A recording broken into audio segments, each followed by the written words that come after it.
Oke, assalamualaikum warahmatullahi wabarakatuh.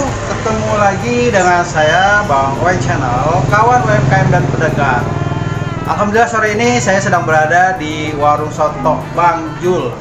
Nah, kalau di Facebook ya, di sosmed namanya Diki Zulkarnain. Ini saya kenal beliau ini di salah satu komunitas Betawi. Nah, Bang Diki punya usaha, dia buka soto di rumah. Nah, ini mengenai latar belakang kenapa sih Bang Diki mau buka soto dengan keluarganya. Nah, kita ngobrol-ngobrol bareng-bareng sama beliau, sama istrinya juga, dimana sinergi suami istri ini bisa menghasilkan pundi-pundi ekonomi untuk keluarga. Ini satu yang sangat menarik bahwa ada menu-menu pilihan yang mereka bisa jual ke masyarakat luas, yaitu tidak hanya mempertahankan resep warisan keluarga, tapi juga beliau kata cinta budaya Betawi karena ada soto Betawi yang dijual di sini.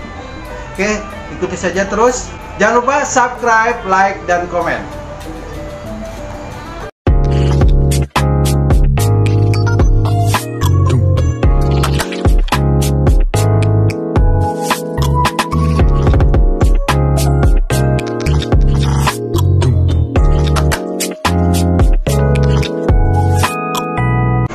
Bang Diki, Pak Diki, ya. Assalamualaikum. Waalaikumsalam warahmatullahi wabarakatuh. Apa kabar nih? Alhamdulillah baik. Pandemi memisahkan kita. Iya. Benar. Bagi gua kangen loh makan di sini. Biasa kita ngumpul ya. Kita makan di sini. Dulu gua hobi makan. Iya. Kebetulan lo hobi makan juga. Cinta kuliner ya. Cinta kuliner. Terutama kuliner Betawi Bang Oe. Oke, sahabat Bang Channel, ini kita ngobrol sekarang ya dengan Bang Diki dan Pok siapa? Yasi. Pok Yasi. Nah, ini beliau ini suami istri yang sinerginya luar biasa. Ya, karena dia bisa bikin satu warung makan. Berarti ceritain dong latar belakangnya Bang Diki, atau siapa mau ngobrol duluan deh? Ya. Ownernya aja ya.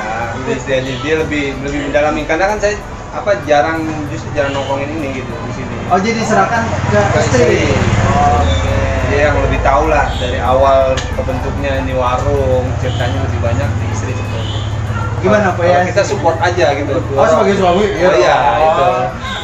Bagian belanja gitu kan, kalau malam gitu, kalau subuh cari modal. Iya, termasuk. Gimana Pak Yasi?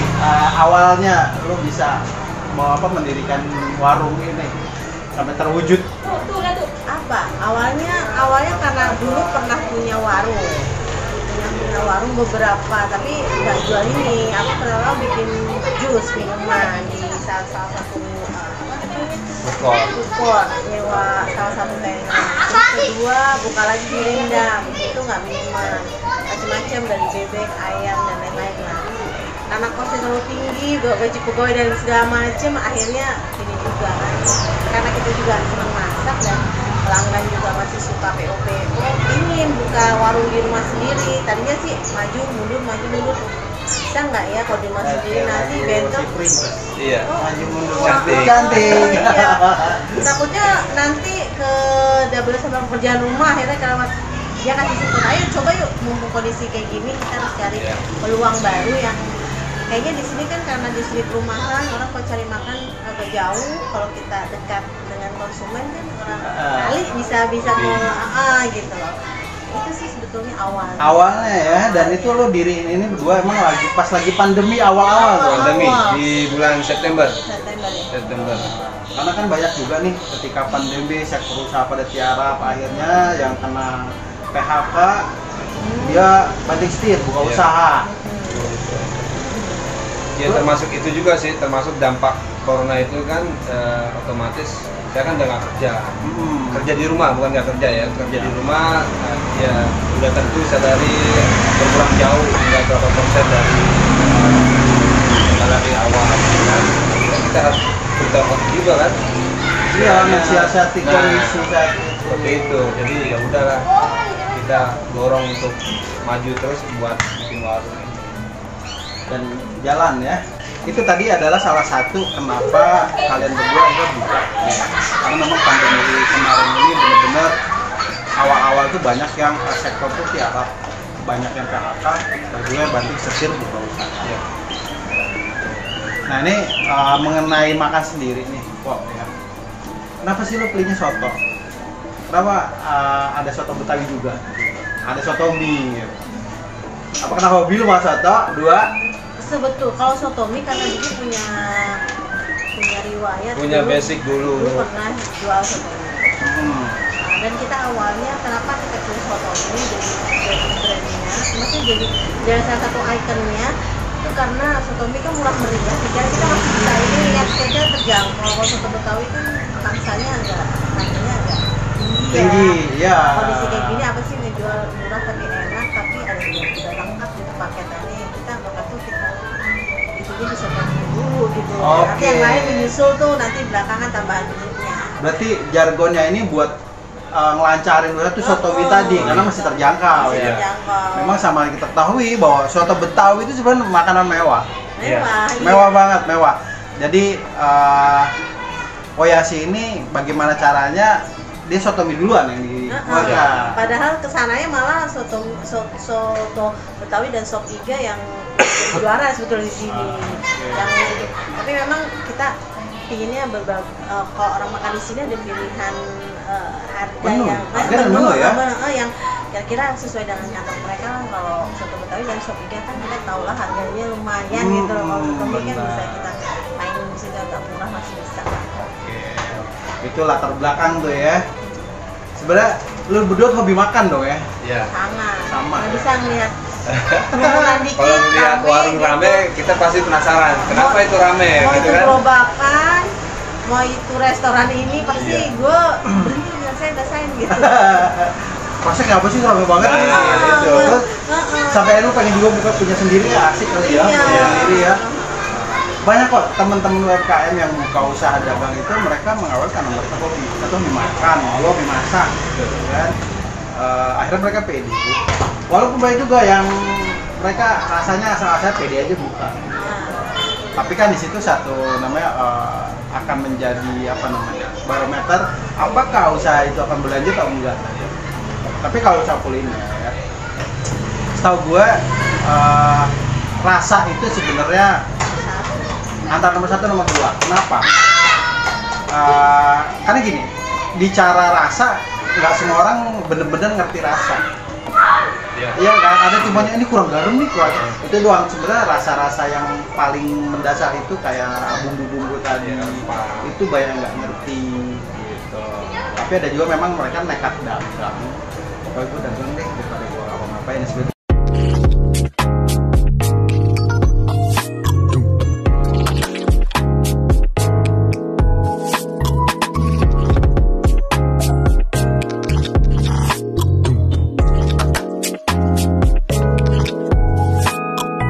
Oke, Bang Diki, kita nyambung lagi ya tadi mengenai pengelolaan dana usaha. Nah, ini siasatnya gimana sih kok, Bang Diki? Apakah jadi satu keuangan keluarga atau keuangan usaha dibedain sendiri atau gimana? Dibedain, tapi ini PR sebetulnya buat saya. Klasik, masalah klasik sih kalau pengelolaan keuangan tuh. Saya tuh paling lemah itu berhitung. Gimana masih males gitu. karena udah capek ini mau gitu udahlah ini dia selalu ingetin padahal dicatat biar tahu ini Iya. ya awal sih ya sana Awal doang, paling sebulan ini lah. PR sebulan, memang 2 bulan. ini PR besar udah banyak yang ngingetin emang nih mau nggak mau nih harus keluar dari zona nyaman lo ya lo nggak bisa begini tuh Iya. lo bikin besar nggak mungkin lo begini terus apalagi kan Iya. kita mulai buka cabang kebetulan tangsel nggak bisa kita begini terus udah nih mulai merambah nih Bang Wen. Ya, mulai merambah artinya kita udah mulai kerjasama nih sama teman di Tangerang Selatan. Kebetulan dia punya tempat. Nah, kita tuh dikasih tuh untuk masukkan produk kita di sana. Oke. Kantorannya tuh kalau nggak salah di Jalan Cibodas-Sari ya. Udah alhamdulillah santai. Itu alhamdulillah udah mulai jalan juga nih di sana. Nanti kita akan juga promo di sana segala macam di sana. Ekspansi lah ya, Ekspansi nggak lah. cuma di Tangan doang. Nah, mulai seperti itu. Jadi kali ini merasa perlu tentang tadi pembukuan tadi. Nah itu ya. dia, Wajib. dengan adanya kayak gitu kan mau nggak mau nih kita. Oke, sekarang kan banyak nih aplikasi-aplikasi yang memudahkan buat para pedagang ya, buat ngatur pembukuan, Iya. simpel, stop list, terus in out data yang langsung inline ya. Jadi misalnya Bang Dika di luar tuh bisa ngecek langsung nih stok luarnya nih tanpa harus pulang ke rumah. Iya. Itu kan ada tuh, itu bisa dimanfaatkan. Mungkin nanti kalau misalnya ada salah satu platform aplikasi yang memang bisa menyentuh ke UMKM juga Iya. yang penting bro. Banget. Tadi kan kita pikir udah usaha rumahan kita juga ngerjain ngapain sih gitu kan? Ternyata- Ya ternyata oh ya apalagi kalau udah mulai kan Iya. kadang suka sebel kalau pas belanjanya banyak ya mas males gitu kan Malesnya itu. lawan Makanya malesnya itu yang penting banget memang pelatihan-pelatihan UMKM ini yang harus diikuti oleh peserta itu tadi para UMKM apalagi yang baru-baru. belajar disiplin itu Benar, bagaimana kita mempromosikan produknya soto Bang Yul ini, gitu kan, packagingnya seperti apa, berbagi penyajiannya. Iya. Mungkin kalau orang biasa kerja di hotel, biasa makan di hotel, restoran maksudnya, tahu nih food yang penyajiannya itu ya. Jadinya kan nggak asal nyajin doang. Gimana sih makannya jadi menarik? Bahkan sayang banget kalau dimakan nih, karena saking cantiknya itu Tampilan itu ya. diolah sama si pembuat masakan tadi. Ya. Oke, kita lanjut lagi, sahabat Bawang Channel. Ternyata pembukuan dalam usaha itu sangat penting untuk jalannya roda usaha tadi. Ya. Nah, terus yang kita perlu tahu lagi tentang kendala-kendala masalah kondisi saat ini kayak kenaikan harga juga sudah dijelaskan. Nah, saya mau tanya nih, pengaruh dari pandemi ini, karena kan mereka bukanya ketika awal-awal pandemi. Ya, terus pandemi sampai sekarang udah ulang tahun dan imbasnya itu bukannya jauh lebih baik, malah membuat keadaan ekonomi rakyat tuh makin terpuruk ya. Hampir semua orang, baik orang kaya maupun orang miskin, mengatakannya sama ya, kena imbasnya juga. Nah ini bagaimana sih siasatnya dari Bang Diki sama Yasi untuk mempertahankan warung soto Bang Yul? tarik nafas dulu ya.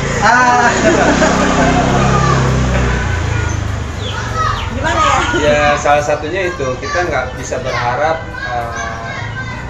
berjualan untuk yang ada di lingkungan sekitar ya. Jadi kita melamar online. Oh, menawarkan bener. Online. Apalagi nih ya, sekarang kan udah memperlakukan PPKM udah level keempat ya, langsung lompat ke level keempat, di mana pemerintah itu menghimbau atau mengatur ya, mengatur. Ya. Karena lebih mengatur. kalau makan di warung, maksudnya makan di tempat itu nggak lebih dari 20 menit. Ya, karena makan 20 menit itu nggak cukup. Ya. Karena kalau kita mau berpikir simpel ya simpel bisa. Ya udahlah beli aja dibawa pulang. Gitu aja lebih aman, lu nggak kena resiko tertular. Ntar lu bisa enjoy gitu kan, menikmati makanan. Itu kalau simpel aku gitu. Betul. Ya. Tapi kan ada orang-orang yang, aduh, gue lebih enak makannya di sana. Iya. Karena ada beberapa makanan yang gue orang ya ada dulu ya, itu makanan udah sangat-sangat terkenal. Tapi ketika gue makan bawa pulang, Beda Itu lah. beda. beda rasanya. Banyak kejadian. Banyak. Nah tadi si Aceh ternyata ikut dari platform penjualan online. Iya. Nah ini pengaruhnya cukup besar nggak sih? Maksudnya daya belinya dari situ? Untuk sekarang iya, terutama kalau kalau kita kerjasama dengan kemitraan yang dari sana juga ngasih promo-promo diskon yang lumayan buat konsumen, itu sangat lumayan. Jadi mereka juga sangat membantu ya. Kita sama-sama sama-sama win-win solusi lah. Kan kemitraan. Simbiosis mutualisme, pokoknya meskipun kita mungkin laba kita berkurang, tapi kalau kuantiti Kita ngejar dibandingkan, kuantiti. Itu benar kuantitinya. jadinya enak puteran kitanya. Cuan dikit nggak apa-apa, yang penting banyak. Betul. Dikit-dikit jadi banyak. Iya, tapi yang rata-rata nih Bang Diki sama Ko Yasi bahwa orang tuh pada akhirnya puter otak ya, bagaimana caranya tetap bertahan, walaupun banyak juga yang akhirnya juga terpuruk. Tapi alhamdulillah, Iya. kalian berdua masih bisa bertahan. Harus Bang Oeng, dengan kondisi gini kita harus bertahan lah. Karena kan ya kita punya anak-anak yang butuh biaya juga untuk sekolah gitu kan.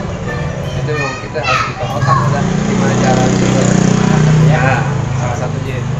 Oke, sahabat Bawang Channel, tadi bahwa platform dari penjualan online ini sangat membantu dari teman-teman UMKM kita. Yaitu rupanya kemitraan ini atau partneran ini ya masing-masing juga memberikan satu win-win solution ya. Jadi menguntungkan ke dua pihak, semua pihak.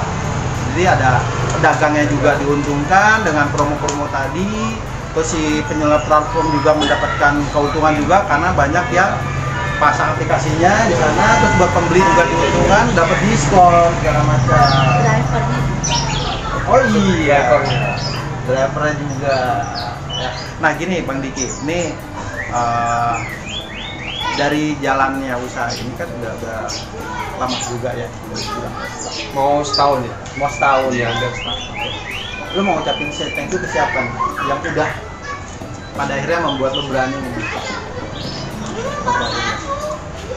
Ya terutama sih saudara-saudara ya, orang tua, terus teman-teman, termasuk teman-teman komunitas yang awal-awal mensupport, sampai sekarang juga masih mensupport. Kadang dari jauh-jauh datang gitu kan, dari Jakarta Barat kayak kemarin ya, kayak mana, kayak nanti Kotika ya, dan teman-teman yang lain yang saya nggak bisa sebut Bang Oeng. Iya. Maksudnya mereka tuh Banyak sangat banget soalnya, membantu. temen lu Iya, banyak. banyak banget benar. banyak banget, apalagi udah naik ke medsos ya, bantu di sharing Iya. ini Itu saya terima kasih banget tuh teman-teman yang bantu. testimoninya Iya. juga sangat membantu kita.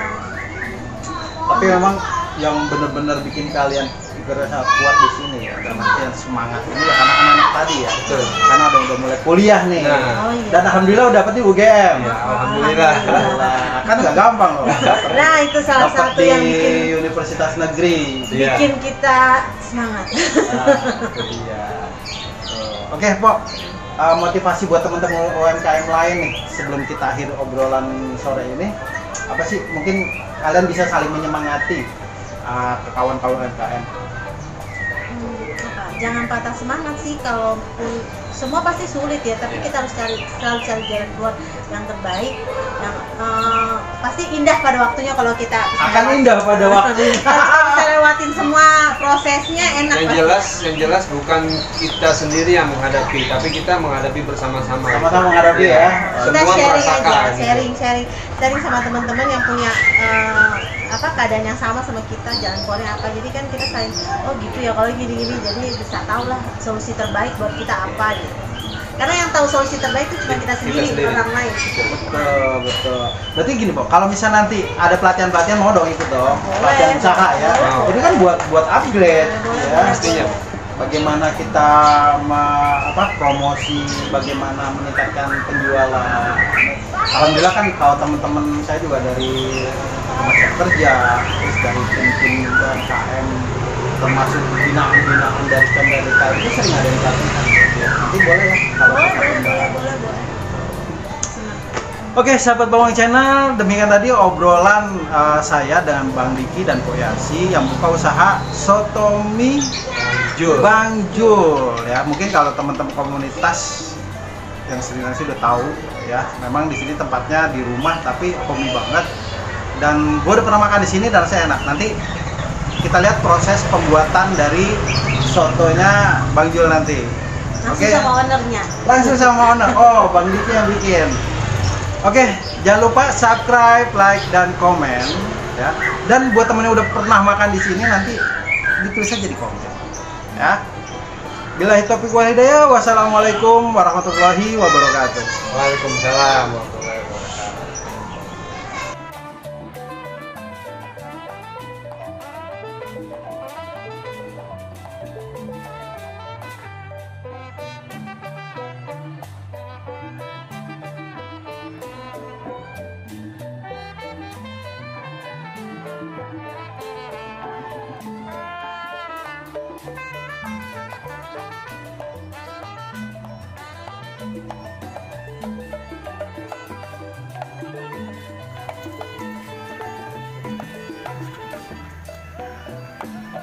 Oke sahabat Bongo Channel, sekarang saya mau mencoba ya. Ini soto Betawi, soto Bang Jul. Ternyata penyajiannya itu tetap pakai emping ya, sebagai ciri khas dari masakan soto Betawi. Ini saya dikasih jeruk limau. Biasa saya hilangin dulu nih bijinya. Nah, biar bijinya nggak langsung masuk sini, biasanya saya gunakan sendok ya. Baru saya peres agar bijinya tidak masuk ke dalam soto, karena bijinya itu pahit, guys banget. Bagi yang suka segar-segar asam deh, bisa apa namanya dua slice ya. Udah segar banget ini baunya nih. Ini juga ada sambalnya. Yang suka pedas silakan ya, ambil sambalnya banyak. Tapi saya sekarang nggak begitu suka pedas, jadi sedikit aja.